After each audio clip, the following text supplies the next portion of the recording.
Hiya crafters, Amy here with amyswares, and today's video is going to be a little bit different. I'm going to do some quick Copic coloring and some fussy cutting. There's not going to be a finished card. I just thought I would try something a little different and show you how I like to messy color. Now I have a smattering of greens. I literally didn't even look at my Sandy Allnock swatch sheet. I just grabbed from my green section a whole handful of them, no joke.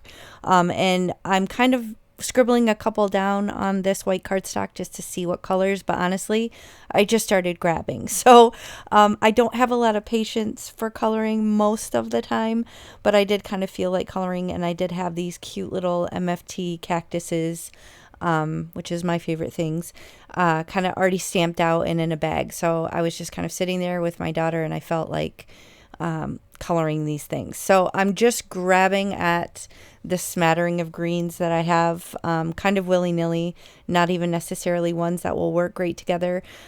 This first little bit as I'm coloring, I'm doing it in real time. I don't have it sped up so you can see with the rate that I actually color.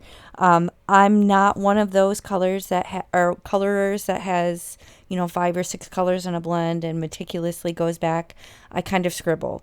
I'm a little bit messy with my coloring, mainly because, again, I don't have the patience to sit there and color. Not to say that that isn't beautiful when others do it. I absolutely love it. I just don't have the patience for it myself. So if you are like me and don't have the patience, or maybe you're getting to know your alcohol markers, whether it's Copics or many of the other awesome, less expensive ones on the market, don't be intimidated by them. I'm telling you, you could do this sort of, if you like the way this looks, you can get this sort of graphic, willy-nilly look without a lot of effort, and it doesn't take a lot of expertise. So I hope your takeaway from this is that you can do it. I promise you can do it. You can absolutely color. Don't let these markers intimidate you. I love alcohol markers. I love the way that they kind of blend with each other and react on the paper. Very different than, like the water-based markers of yesteryear when you were a kid. So these function differently. There is a little bit of a learning curve, I guess, if you're only used to that type of marker. But honestly, you don't need to let them intimidate you. Here you can see I have it sped up. I'm just going to kind of move quicker so you can see, but I'm literally scribbling. I'm not going back and forth a million times. I don't have a bunch of different color blends that I've made sure all the colors match. Like I said, some of them probably aren't even the greatest match in terms of the greens. Maybe they're more yellow or more blue, but honestly, I don't care because I feel like cacti can be in all different colors, and I'm just wanting to color. Just sitting here feeling like this might be fun. So I'm going to end up coloring this whole page. Like I said, I will speed it up kind of as I go as to not keep you here all day, but I hope you find coloring therapeutic and fussy cutting, or maybe not doing fussy cutting yourself, but maybe watching fussy cutting. I don't know.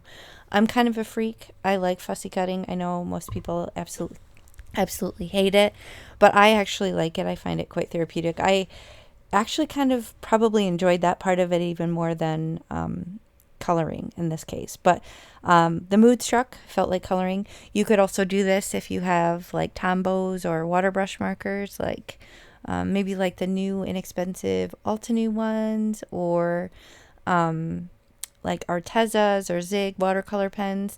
You would just, if you use something like that, I would recommend, rather than a regular cardstock, I would use something with a little bit of a coating, like Bristol Smooth. So Strathmore Bristol Smooth would be my go-to. So if I were to be stamping and coloring with a water-based marker, whether that's an inexpensive one like the new Altenew ones, or a Zig or something like that, I would first of all stamp with waterproof ink. So I would probably use like VersaFine Clair, Nocturne, or something that claims to be waterproof, like a Simon Says Stamp, Intense Black, or a Gina K. I would stamp with that, make sure it's fully dry.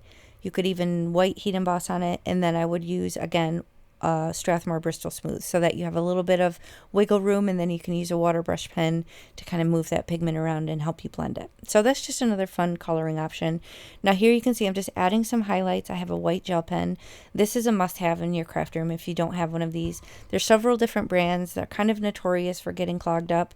I've tried many different brands. I've recommended many different brands, but they honestly kind of come and go, and I think some of it has to do with how much you use them and how much they kind of sit unused and how much they clog.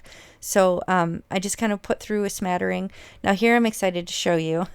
These are new fussy cutting scissors that I got. I do have the honeybee ones, which are awesome. They're the little yellow and black ones. But these I just got because of the nice gushy big handle. These are from a new to me company called Uniquely Creative. I recently discovered them. They are in Australia, but they do ship to the US.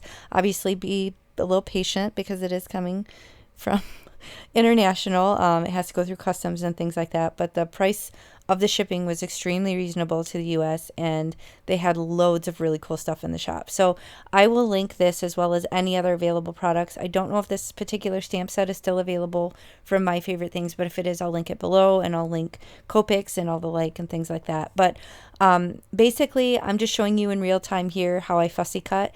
The best advice I can give you with fussy cutting is turn the paper, not your hand. So that helps with fatigue, and it helps you to get a cleaner cut. It's a bit of a game changer. Now this particular set of scissors, I got it because it had the nice big open handle, like the Tim Holtz ones, but this is actually specifically for fussy cutting. So you wouldn't want to use, these are not Teflon, they're not non-stick, so you would not want to use these with any sort of foam or adhesive or anything like this. These will be specifically for paper, specifically for fussy cutting, but they're really sharp, they're really pointed, and what I liked about this is it doesn't have the serrated edge.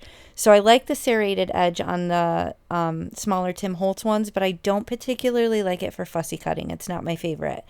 So I wanted to get these mainly because of that comfortable handle, which is extremely comfortable, and then also just to have that benefit of kind of that Tim Holtz style, but have it be an exemplary fussy cutting scissor. And this absolutely is. So if you do fussy cutting, like if you don't have the coordinating dies or whatever, I can't recommend these scissors enough. But again, not for sticky stuff, only for paper, but definitely worth it. Now you might ask, I am a lefty, but I do cut with my right hand. I was just kind of conditioned in a right-handed world. I honestly don't even think I could cut with my left hand if I tried. I don't have that coordination. So all of my dexterity and strength is actually in my right side.